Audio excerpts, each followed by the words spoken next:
Good afternoon, everyone. I'm Elizabeth George, Director of Member Engagement and Chapter Development with the American Guild of Organists. And I am so pleased to welcome you to what I know is going to be a really important and informative webinar, whether you are a chapter administrator or a registrar or a treasurer or a dean that needs to access reports through ONCARD. So today, everything is about ONCARD. And before I introduce a wonderful presenter, just a couple of housekeeping notes. This is being recorded and it will be uploaded probably within 24 hours onto our website in two areas. It will be under the past webinars and recordings, and it will also be in the chapter leadership toolkits. And I'll send both links to you. And other than that, we do want you to post questions in the Q&A box icon below the screen. So please post questions as Molly is doing her presentation, because she will stop and say, wait a second, do we need a little more explanation about that? Something you didn't understand? Let me go through it again. So happy to do that. So let me tell you about my colleague and co-worker, Molly Davey. She holds degrees in music education from the Susquehanna University and opera performance from the Conservatory of Music at Purchase College.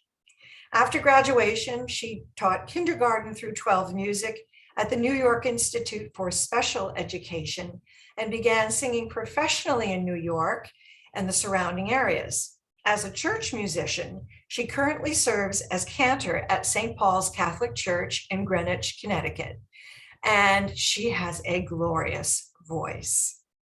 So in 2015, during the summer, Molly assisted the membership department of the AGO during the busy renewal season and officially joined the staff in 2016 as membership assistant. Her work includes helping chapter officers navigate the world of ONCARD's chapter administration, and she's excited to share her knowledge with you today. And I will just say, she knows more about ONCARD than I do. So we're very, very lucky to have Molly with us. And with that, Molly, I'm going to turn the floor over to you, and you can get started and share your screen and unmute yourself, and we'll be good to go. Sounds good. All right, here I'm going to share my screen. And today we are going to explore chapter administration. There are many things to get through, so we are just going to go through each menu option and find out what you can do. Let's get started.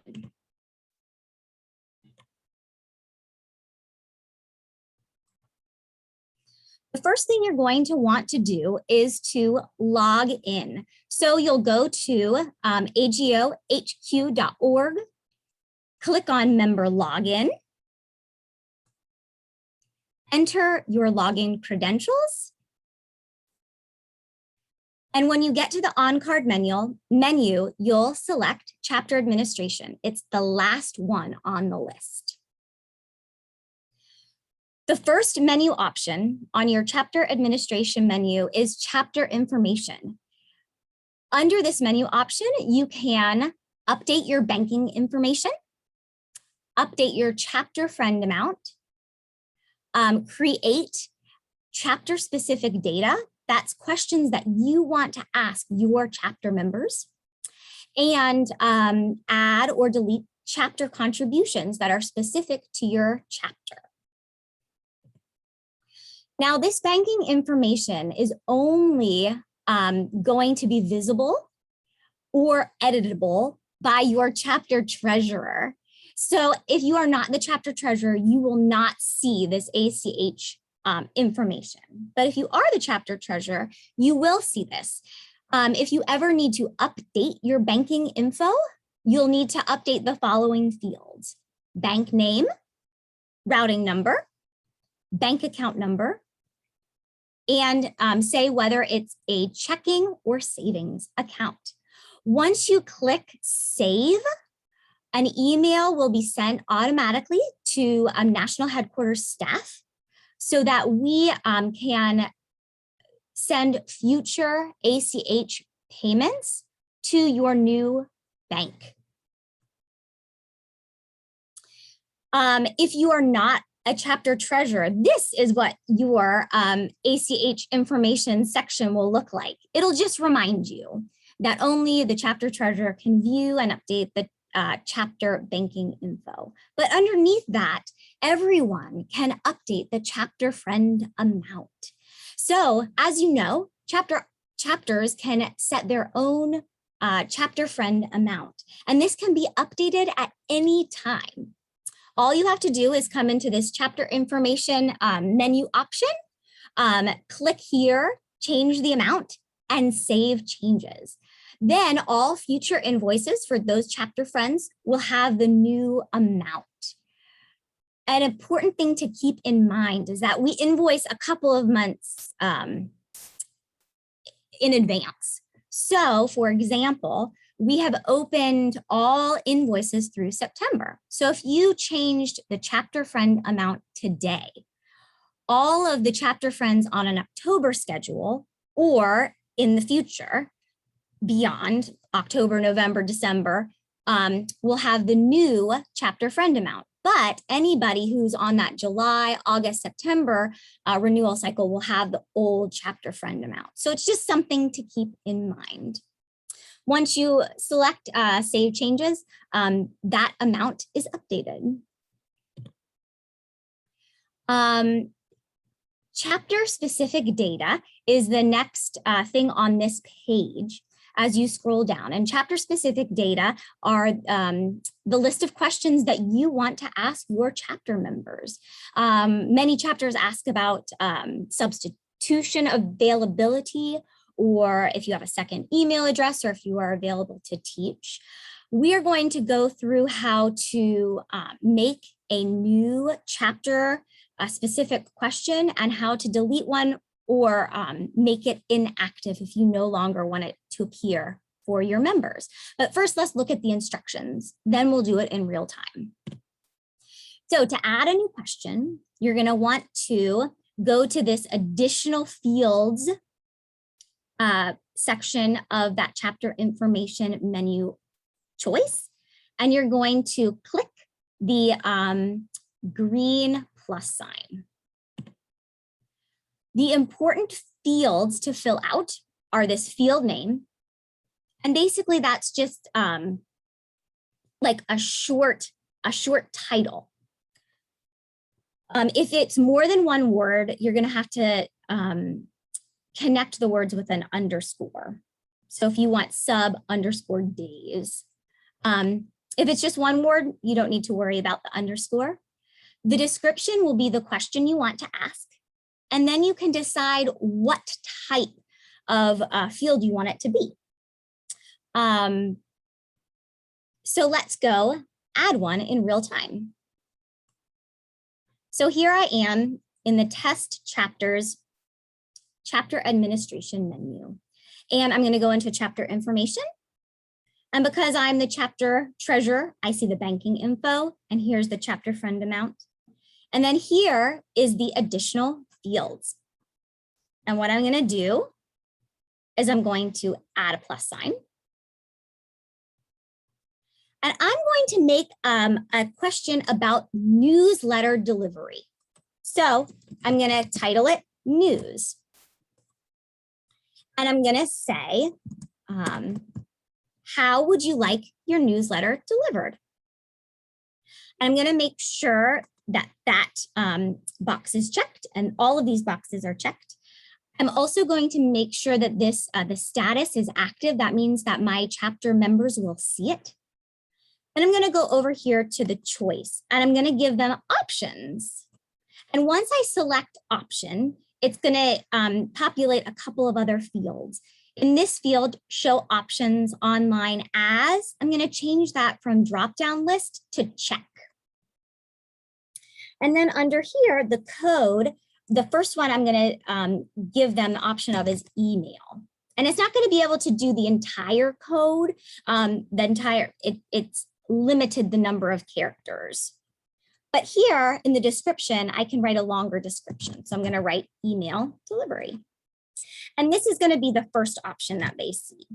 And then I'm going to click enter. And it's going to say up here that the additional field has been updated. Then I can scroll down and add my second option, which is going to be postal mail. Postal mail delivery. And I'm going to make this the sort order too, because I want it to appear second. Once again, I'm going to click enter. And the additional field has been updated. I'm also going to save changes. And now we're going to see what that question looks like to your members. So now I'm going to exit the chapter administration menu and go back to my main menu as a member. And I'm going to go to update personal information. And I'm going to scroll down to view the chapter specific data, because this is where the questions will end up. And as you can see, how would you like your newsletter delivered? Email delivery or postal mail delivery? And it's that quick. As soon as you hit save, your members will see those questions, which is pretty cool. Now let's go back and look how you would add a contribution code. So if you scroll down a little bit more on the chapter information page, you will see, you'll start to see these contribution fields. And these are the contributions specific to your chapter. So you'll want to find one that has in the description contribution option 3, because we'll know that that one hasn't been used yet. So you'll put a name for the contribution. You'll add a short description in this box right here. And 2 important things to remember. You're going to want to keep the dollar amount as 0, because if you put a dollar amount in that field, it's going to pre-populate that amount for every member and add it to their invoice. And we do not want to do that to our poor members. We want them to be able to decide how much they want to contribute. So just keep that amount 0. You also want to make sure that you check this box next to available to members online, because this will make sure that your members see it. All right, so let's go make a contribution code. So we're going back into chapter information. We're scrolling past the ACH information, the chapter friend amount, the additional fields, and here's the contribution codes. So we're going to go down to here because this one is the first empty one, and we're just going to name it Test Chapters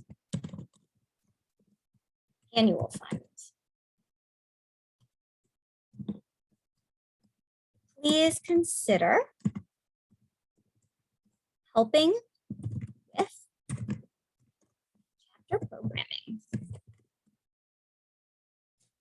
We're going to leave that dollar amount as 0. If there is a suggested donation, you can always put that in your description. Suggested donation, $5.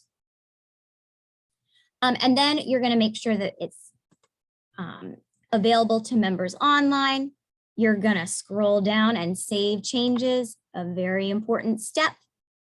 And now we're going to go see what it looks like. So I'm going to exit the chapter administration. And I'm going to go in once again as a member. I'm going to go to make a contribution. And I can scroll down to the test chapters contribution. And here it is. Test chapters annual. I forgot the word fund, but you get the idea. Here it is. It showed up in real time, which is also just a really cool feature. All right, let's go back and see what else we can do in chapter administration. The next menu choice in chapter administration is remove chapter members. And I've put here danger, never use this feature. Originally, it had a purpose. When we were all on that July renewal cycle, this remove chapter members had a purpose, but now since we're on rolling dues schedule, it no longer has a purpose and it is very dangerous. So please just stay away from it. Do yourself a favor. The next thing is the officer roster. And this should be done either annually or biannually, depending on how long your officers are in office. And what you can do on this page is update the position to date for returning chapter officers, add new chapter officers, or delete outgoing chapter officers.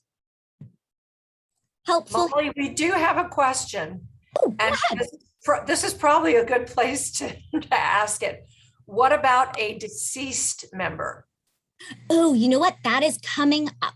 So just remember to look or be paying attention whenever I get to the member roster menu option, and we'll learn how to mark a member deceased.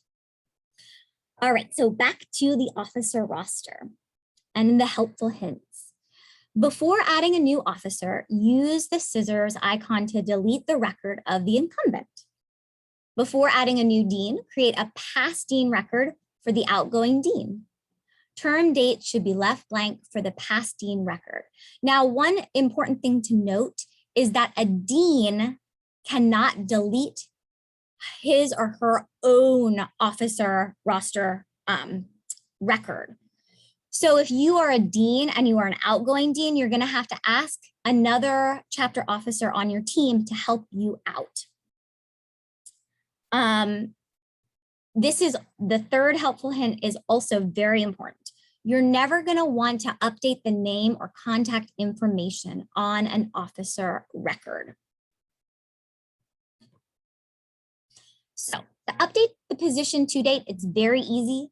You just go to the pencil next to that entry, click on it. It'll take you to a new page where you can update the term end, and you just click on post changes and return to the officer roster by clicking view officers at the top of the page. And you'll see that the position to date has been updated. That position to date or term end date is so important. It tells how long an officer has access to chapter administration. If that date passes, a chapter officer will be locked out of chapter administration. And so if that term end date says 6/30/2021, and it is July 1st of 2021, you will no longer have access to chapter administration. If that ever happens, don't worry, just give us a call at headquarters and we can give you access once again.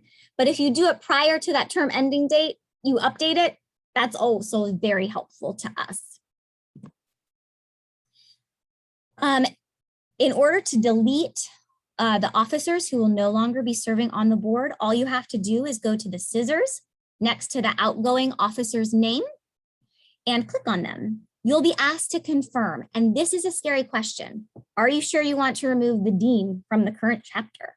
And you'll want to click OK. You're not really removing them from the current chapter. You're only removing them from the officer roster. So don't be too alarmed by that question.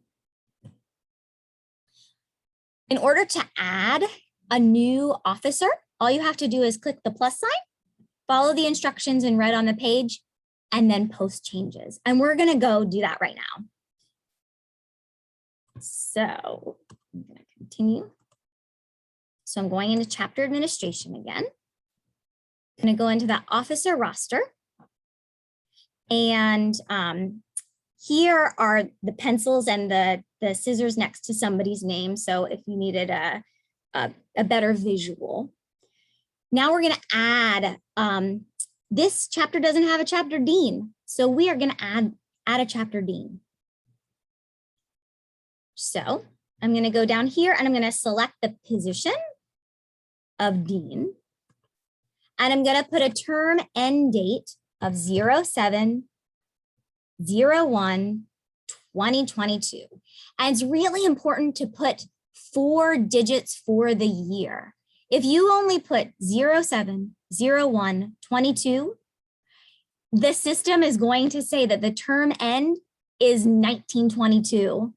And that was a long time ago. So you're not going to want to do that. Just remember to put 4 digits for the year and you'll be golden.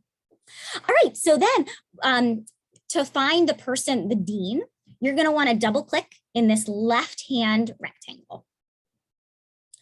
And the neat thing about this box is that it will only show you members in your chapter. So there might be loads of John Smiths in AGO, but if John Smith is a chapter officer, you will only be able to find the John Smith that's in your chapter when searching in this, by this search for individuals. So we are going to make Elizabeth George our chapter dean. And so I'm going to search her last name, George, and click search. And here she is. So I'm just going to pick her. And her name will populate in the right rectangle. And then I'm going to post changes.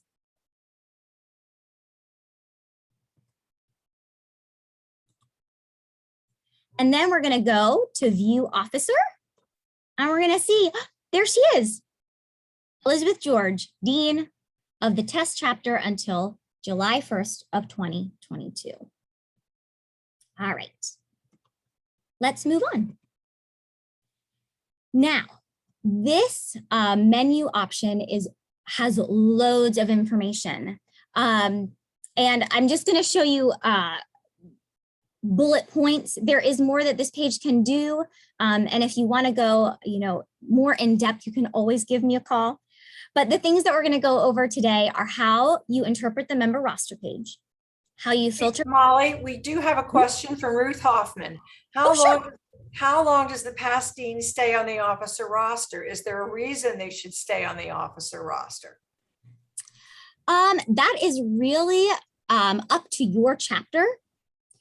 Generally, as a rule of thumb, we just have the one past dean, just the most recent past dean.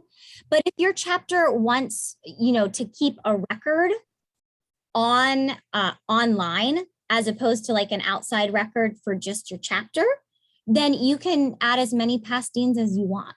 It can be your memory. So it's really up to your chapter. Anything else? Thank you. You're good to go. All right. All right. So, so we're going to learn to filter by expiration date and membership type, find each member's contact information, learn the chapter administration for each member record, and that's where the deceased member will come in. So it's coming up. And then how to put on the invoice preference, or let us know the invoice preference for each of your members. All right. So here we go. First, I'm going to show you actually what it looks like. So it gives you a little bit of context. So this is the member roster page. And so the filter records is right here. Just keep it in mind. We're coming to it. And this is what populates on the page. And so that's the first thing we're gonna discuss. So these are the fields: the name, the expiration date, the membership, chapters, email, primary, chapter status. These two columns, membership, chapters, they're a little confusing. So that's why we need to learn how to interpret them. The membership column tells the type of membership that person has in your chapter. If this column says young organist, regular, or special, it means that this member's primary membership is in your chapter. If the type of membership in this column is dual, it means that that member has a dual membership in your chapter. Based on the what's in the membership column tells you how to interpret the chapters column. So the chapters column either gives you the primary or dual chapters based on the membership column. So if a member is listed as a young organist, regular, or special member in the membership column, the chapters column gives you that person's dual chapters. If the person is listed as a dual member in the membership column, the chapters column gives you the person's primary or other dual chapters. That's a lot of words, so I'm going to give you some examples. So in this example, this member is a dual member in your chapter with a primary membership in Tulsa.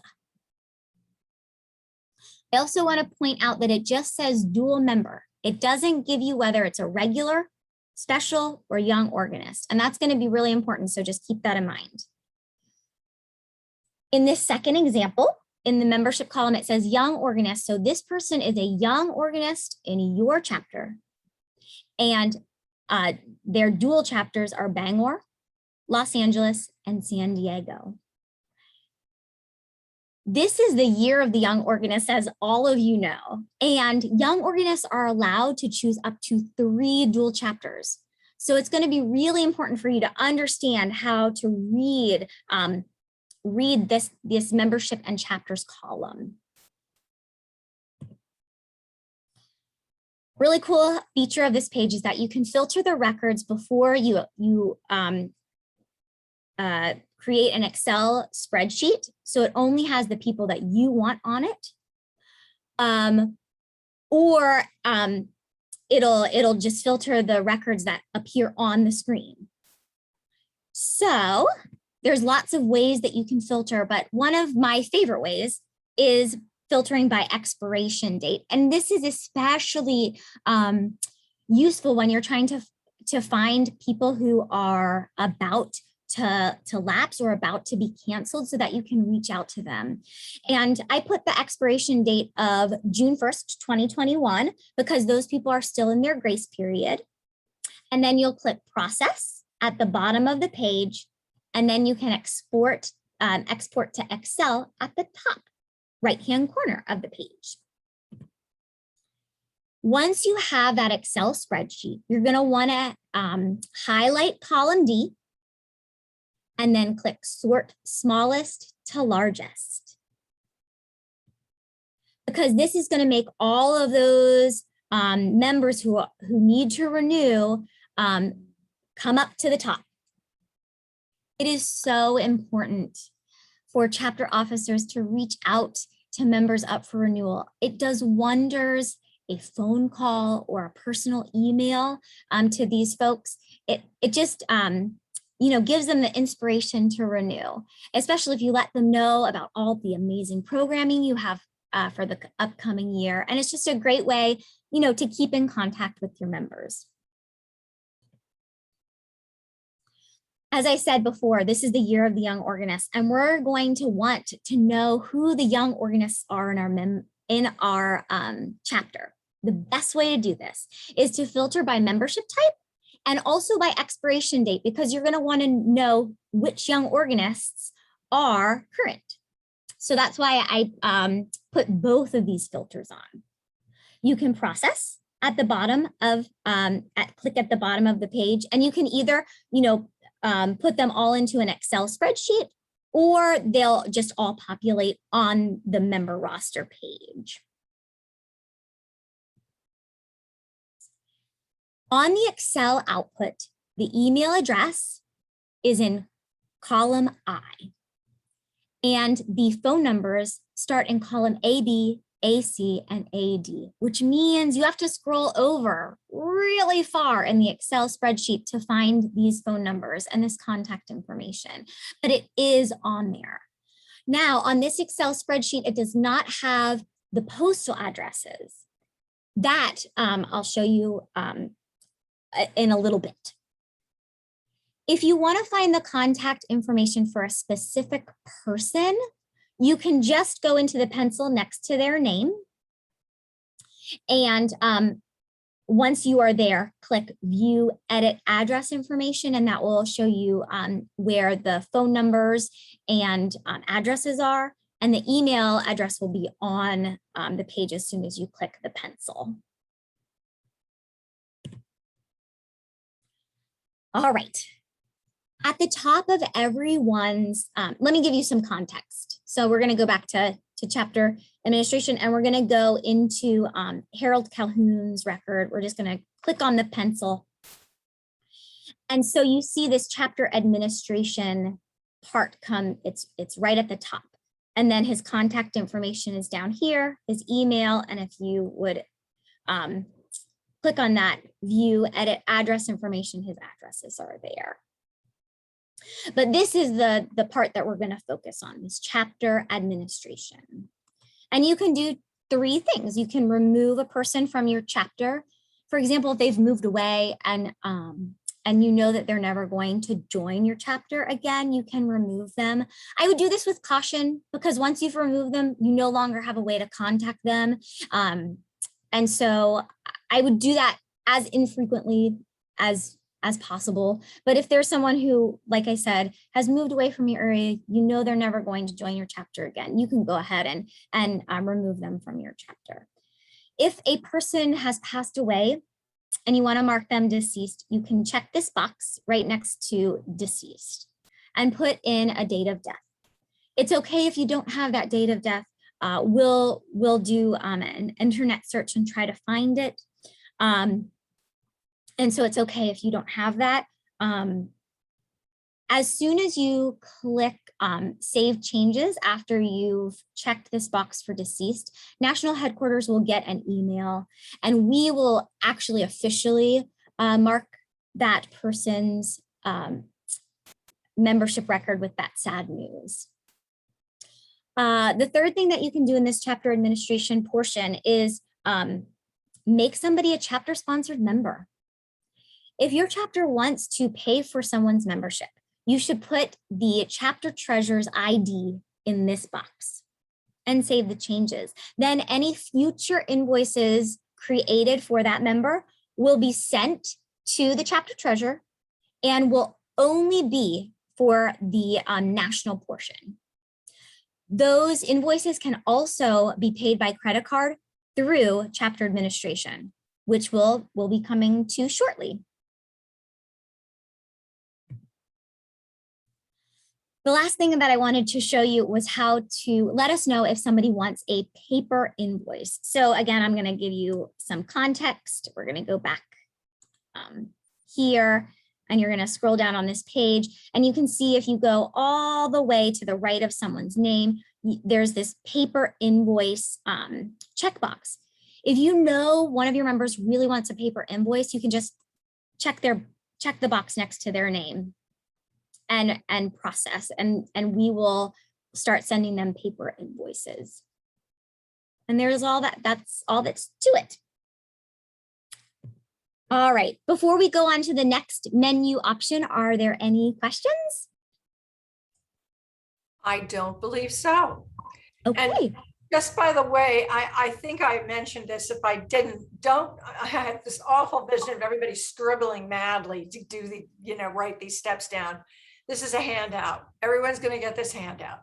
So please don't go crazy trying to jot all this information down. There's no reason to do it. Okay, thanks, Molly. Go on. Sure. All right, so this export member data page. The downside of this page is that you can't filter before creating it. It has to be filtered completely and entirely in Excel.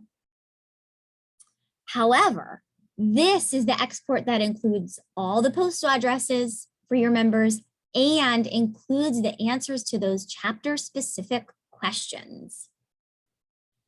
Once you click in to this menu choice, the only thing you can do is export results in the right-hand corner.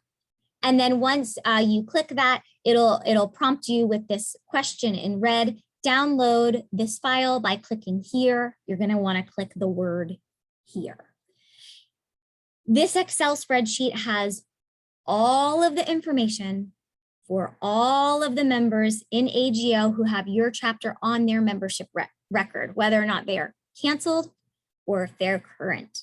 And so it's important to be comfortable using Excel to use this huge output of information. And once again, if you need help doing that, please don't hesitate to call me. I'm happy to help you navigate the world of Excel, but it is more of a one-on-one conversation. The important columns, besides the address columns on this Excel sheet, are also way over. So to get to your chapter specific questions, they start somewhere around column B, E, and BF. So you can see that for the test chapter, the person who this row is for selected that they are available to substitute on Sunday, Wednesday, and Thursday. So this is how you get those answers from your chapter members. Molly, since you were talking about filtering, Stephen Lewis has a question. Can you filter and get a usable email list of the chapter? Yes, but that is going to be from the member roster page. Remember, you can only filter data from the member roster page. So that's where you'll want to do it. And like I said, that I think it's column, let's go back. I think it's column I, where, yep, on the Excel output from the member roster page, column I is email addresses. So if you would filter by expiration date, you get all of your current members, and then you could create an Excel spreadsheet and then copy column I, and you'd have all of the email addresses for your current membership.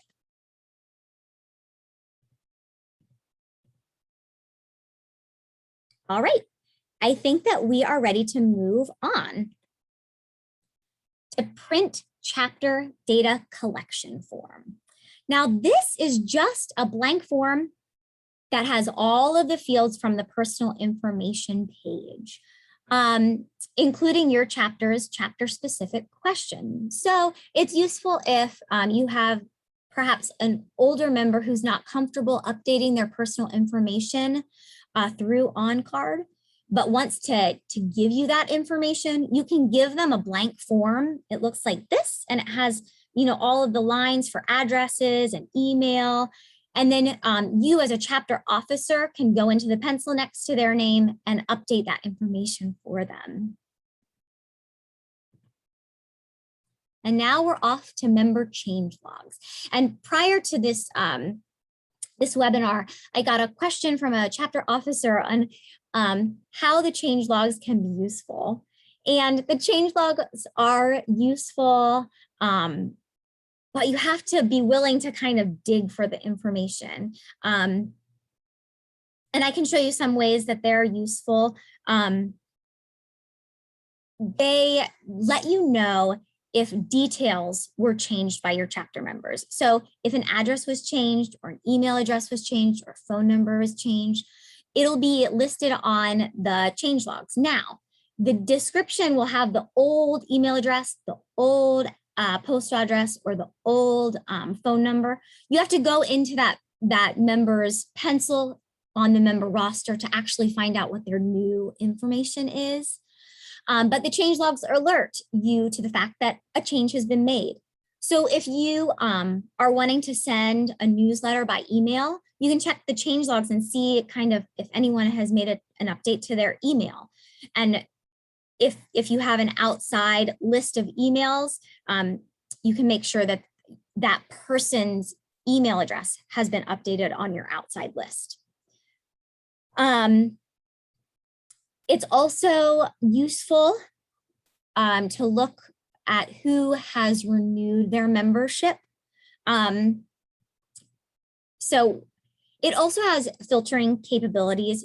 This action type will, you can see how many people have joined your chapter. That's an example of an action type. And you can put an action date. So if you want to see who's joined your chapter, since June, you can put 06/01/2021 in this action date, and the action type you would filter to join and search. And it would give you the ability to search all of those people who have joined since June. Here's an example of what the change logs look like. So because this is the test chapters change logs, and I was getting ready for this webinar, I made a lot of changes in the past couple days. And you can see that Leah Semikin joined the chapter on August 5th. So that's just an example of a join chapter.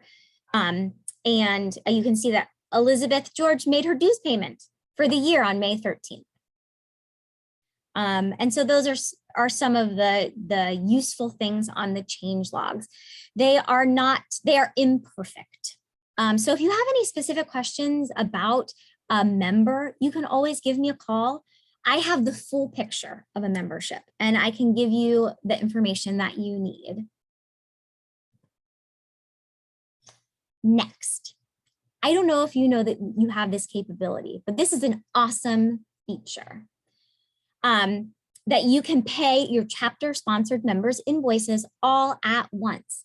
Now, once again, this is only for chapter treasurers because they are the people who the chapter sponsored members are attached to.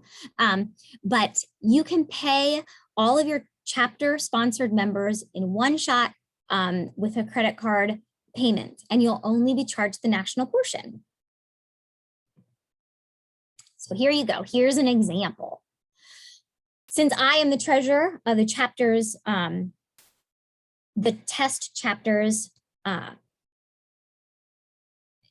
because I'm the treasurer of the test chapter, my invoice appears here so that I can pay it at the same time as other chapter sponsored members. But you'll notice that it's for the full amount. My other chapter sponsored members are only invoiced for the national portion. And if you want to make a payment, you just click the boxes over here under pay, and you can pay one at a time, two at a time, all three at a time. So steps to make a payment. Check the boxes next to the invoices you would like to pay,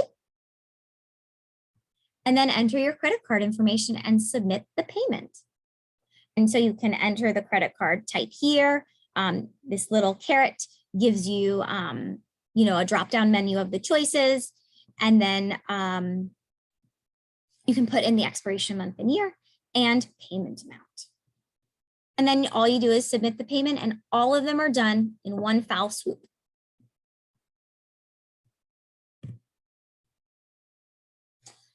This is also like a wonderful feature of chapter administration. You can print or email your member invoices. As long as a member has an invoice open, it will appear in this section, and you can either print it out for them or send them an email with it attached. Now, the best browser to use in my experience is Firefox.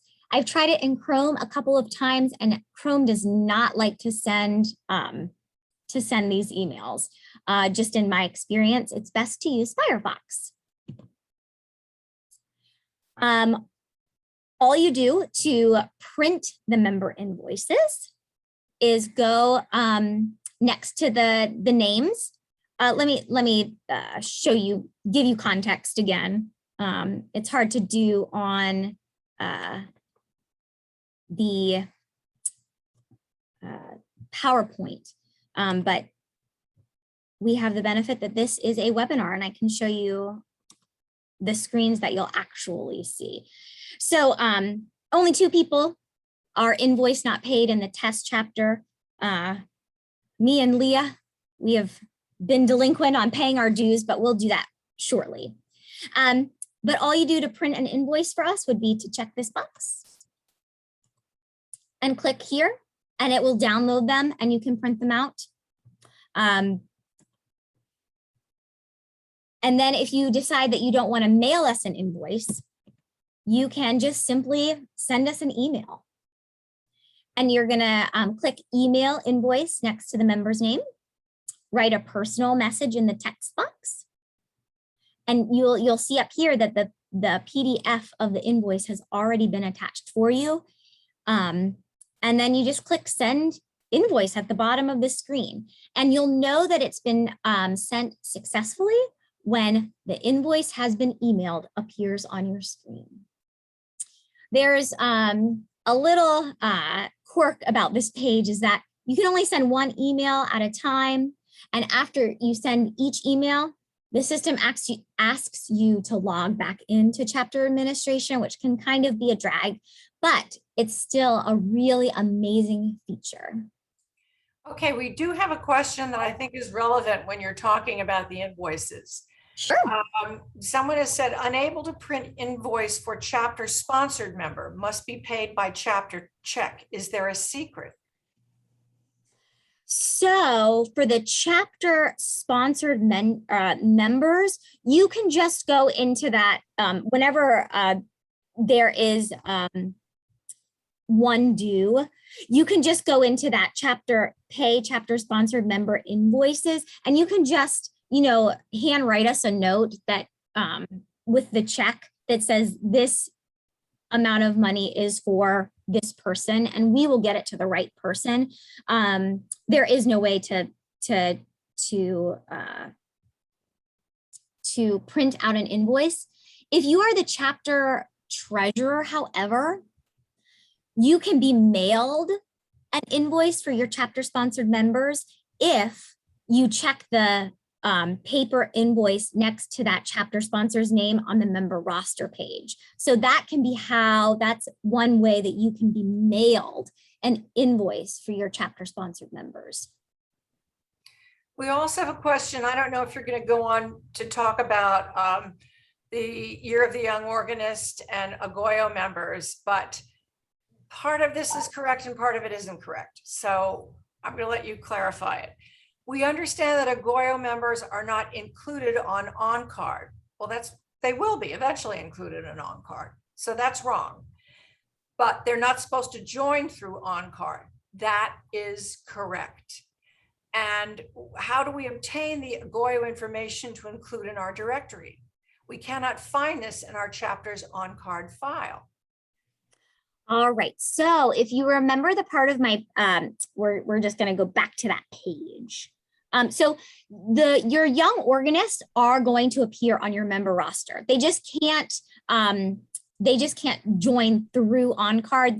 They're joining through by filling out a form just because it's free this year. And so we are manually updating every young organist membership. But we are so excited to do this because it's a great initiative. They will appear on your member roster, and we're going to go back to the, right here we go. So this is how you find all the young organists in your chapter. You are going to filter by membership type, young organist, and filter by expiration date. I used that example of June 1st, 2021, just because those folks are in their, grace period. And once you click process, it'll populate all the young organists, whether or not they're dual members or primary members of your chapter. And you can either see them all at the bottom of your screen or export them to Excel. So that's how you find them. But they'll also be, if you just filtered by expiration date, they'll be on that member roster, any current young organist. You might be referring when you said that they aren't in OnCard, they will never be listed as invoice not paid this year because we're not opening invoices for them. And so they'll always just be marked as paid or canceled. And I would look at their expiration date to see if they're current. That's what I would do this year. Anything else, Elizabeth? No, I think that's it. Okay. All right. Well, we are off to the last menu option, which is review remit reports. Last year, I did like a very in-depth webinar on Remit reports. And this is not going to be as in-depth. I'm just going to show you how to do, find the details behind your ACH deposit. And this was a question also that I received previous to this webinar. So we can't put the details on your bank stub. It's not going to be there. It's only going to appear in this portion of chapter administration. So we get the details behind the ACH deposits to you through this review remit reports menu option. Oops. So as soon as you click on review remit reports, you're going, let me just give you some context again, so you just see it in real time. So we're going to click on this review remit reports, and we're going to start to scroll down this page, and you're going to start to see the funds and reports were remitted on a date.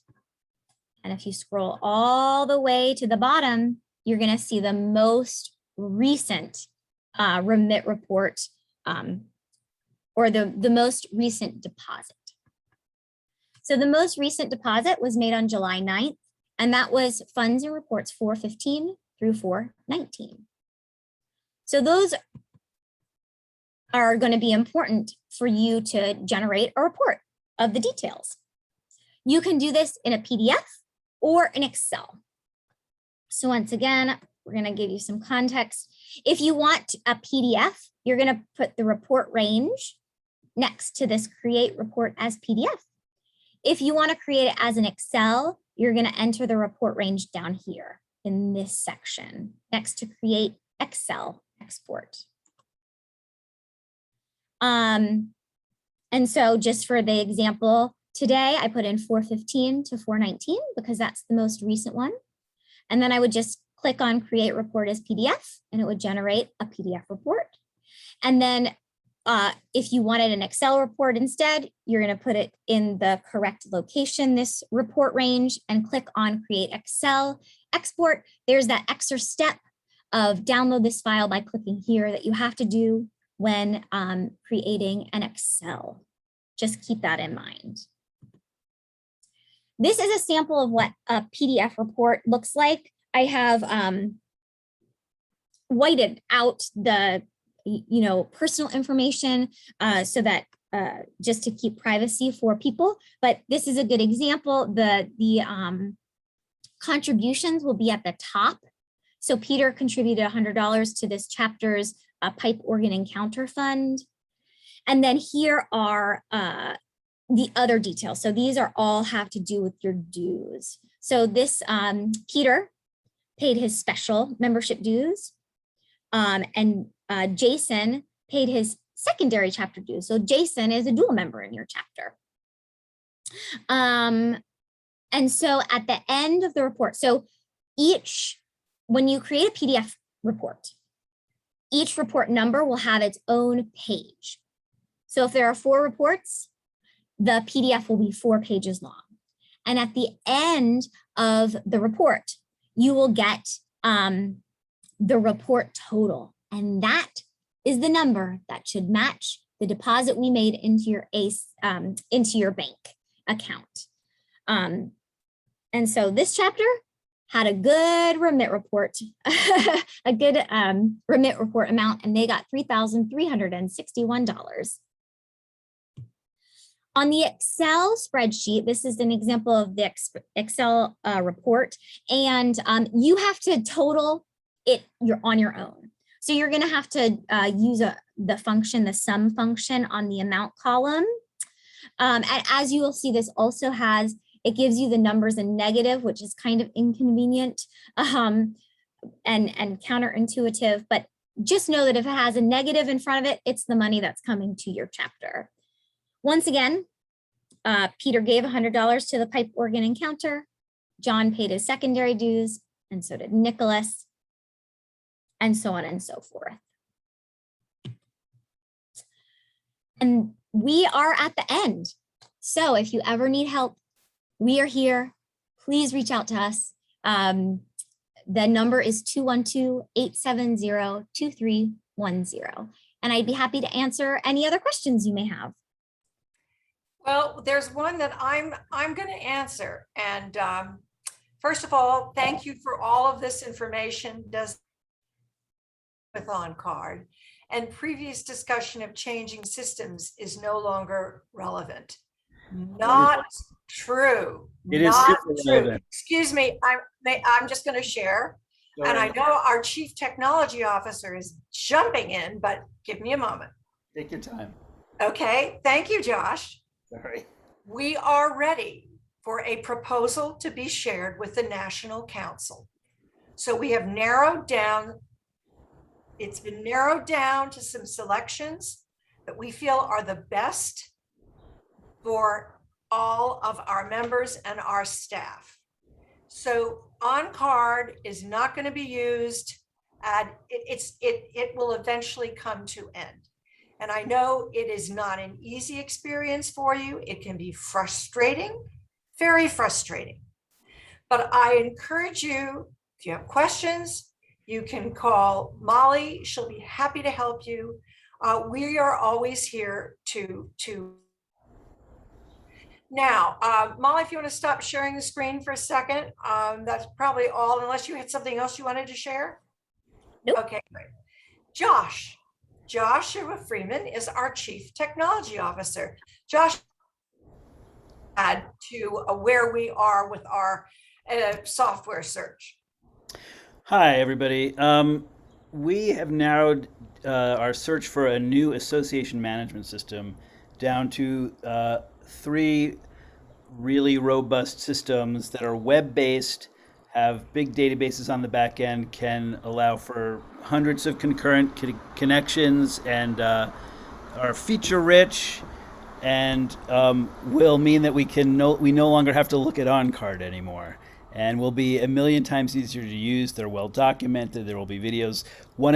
Two of them actually have Salesforce integrations. One of them is built directly on Salesforce. I'd rather not name them at this juncture, just because we don't know which one we're going with. And maybe once we've decided which one we're going with, we can then reveal who the potential contenders were and why we chose the one we chose. But I'm currently at the stage where I've gone around to all the members of the technology committee of the Guild and talked to them individually and in small groups about puzzling through this, putting this puzzle together of which is the right mix of technology for our next generation AMS. And I'm preparing to make a presentation based on those conversations and communication, along with discussions with internal staff and with our executive director. I'll be making a presentation to the National Council so that they can help guide us to the right decision. And once we've got that, we're off to the races, which are probably going to be, once we've made a decision on what we're doing, it's 6 to 8 months before we release it to our membership, is what I'm imagining based on what I know right now.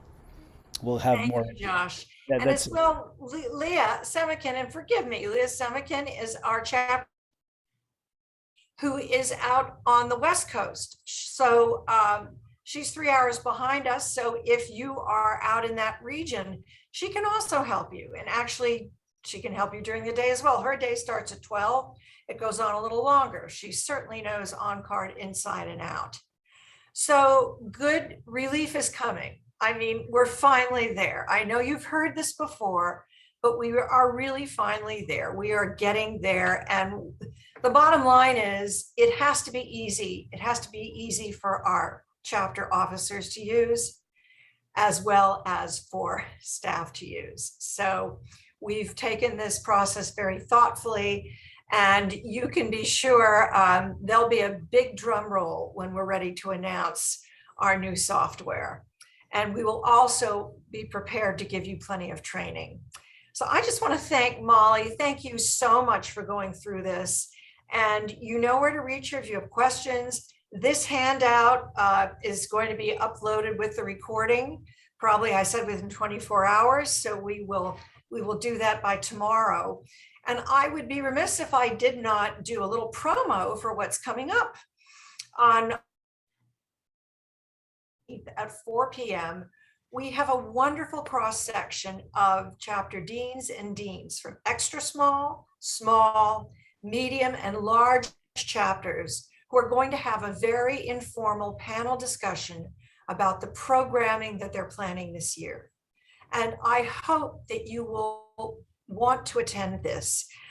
This is primarily for sub-deans, but some chapters don't have a sub-deans. So whoever is involved in planning their programming for the upcoming year, we'll send out a reminder email. We really want you to participate in this webinar. It's going to be very interactive. We want to hear from you, very much like we stopped and started here.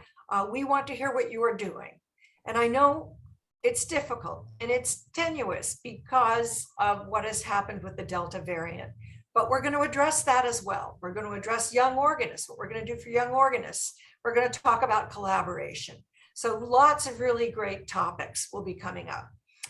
And then in 2 weeks, on August 23rd, because part one of growing your membership was so exciting when we talked about using your Facebook page and how you could increase and attract more members to your page that you could convert to members. We now have part two of growing your membership on August 23rd. That's a Monday. Shannon Four, who presented it before, is going to continue to present it again. And it's going to be done a little later in the day. It's going to be at 6 p.m. Eastern Daylight Time.